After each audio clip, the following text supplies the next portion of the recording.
久，都还没有陪我玩呢。还记得我之前去医院动了个小手术，现在收到一堆账单，看不懂的密密麻麻的数字，保险公司好像有的付了，有的没付，看得我好头痛啊。让我瞧瞧，哇，这么大的金额，你的病是小病，可账单来了要吓死人啦。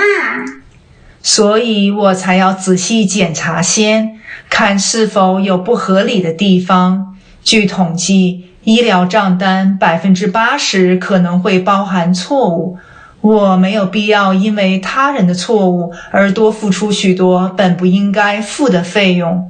为了不要让我们的生活陷入窘境，一定要先搞清楚账单中收费的内容，以及查找其中是否有错误发生的可能性。哦，有道理。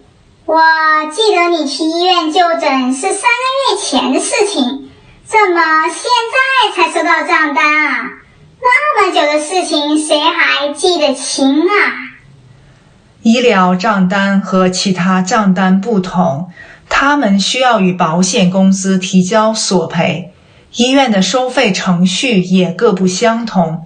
一个部门可能会在护理后立即发送账单，而另一个则等待分批发送，这个是没有时效规定的。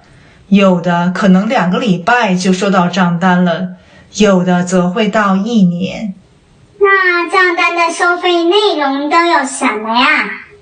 大多数医生或医院都会发送一份医疗账单摘要，其中说明欠了多少钱，但很少有关于获取服务的详细信息。如果收到一份汇总账单，最好去索取一份逐项列出的明细。这个分项账单会有每项服务和医疗用品的具体内容，以及每项的金额支出。哦，那上面这些5位数字还有字母代表什么东西呀？那是医用服务代码，你可以借助网络工具来查看这些代码的含义，确保它们与你住院的原因或接受治疗的情况相符，最后将各项费用相加，以确保它们等于账单底部列出的总金额。有时是会发现收费的错误的。那通常会有哪些错误发生呢？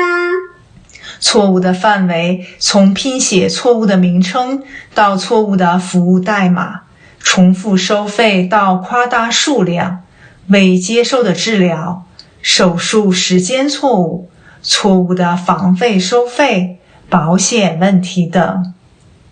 那收到账单应该检查些什么呢？首先，对照保险公司寄出的福利说明表 EOB 来核实姓名、地址、保险信息以及接受护理的日期是否正确，然后确保账单上的金额与 EOB 所说的欠款金额是否相符。千万不要把来自医生或医院的账单和保险公司的 EOB 搞混了。EOB 是解释健康计划所涵盖的服务，通常会在账单到达前收到，而 EOB 特别有标注 This is not a bill， 不是账单的提示。那发现了错误该怎么办呢？如果金额对不上，那就需要致电发给你账单的机构来询问差异的缘由。有时这会需要打很多通电话才能解决的问题。最好问到那个负责账单计费人的姓名和专线号码，这样就不必不断地向不同的人重新解释你的问题。可是账单金额这么大，要不我们就一直拖着不付，又会怎么样呢？那账单则会被发送到讨债公司，自然也就会影响自己的信用评分。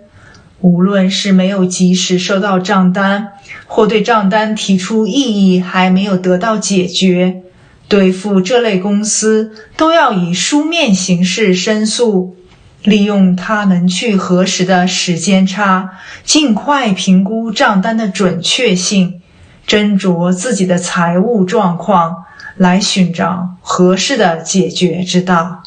账单这么贵，那可不可以讨价还价？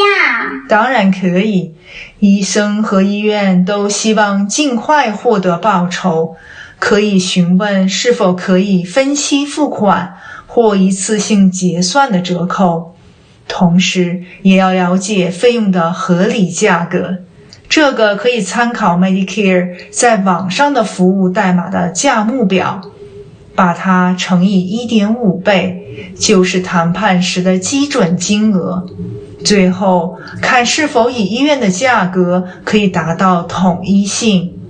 如果争议的收费过于庞大，还可以聘请专业的医疗计费谈判员，他们会帮你审查账单，并与你的医生和医院去协商付费，或去纠正他们的错误。有时付些必要的费用给专业人士，是可以节省时间与金钱，并且减轻压力的。那有些问题我实在解决不了，可以找法律援助吗？当然可以，法律对无法付款的患者是有保护措施的。比如美国28个州有制定了法律来帮助那些收到意外医疗费用的患者，患者不再需要为高于患者网络内的自付额、免赔额或共同保险费率的意外网络服务支付网络外的费用。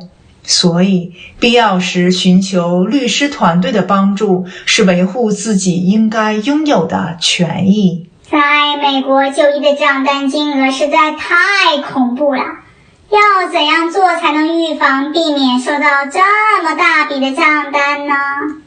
在手术前，可以让你的医生与保险公司获得预先批准信函，这是由保险公司的医务人员进行审查，来决定是否同意需要治疗。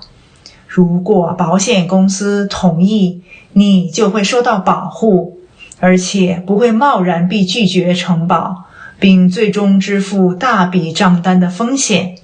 当然，还要最好使用网络内的医生医院体系。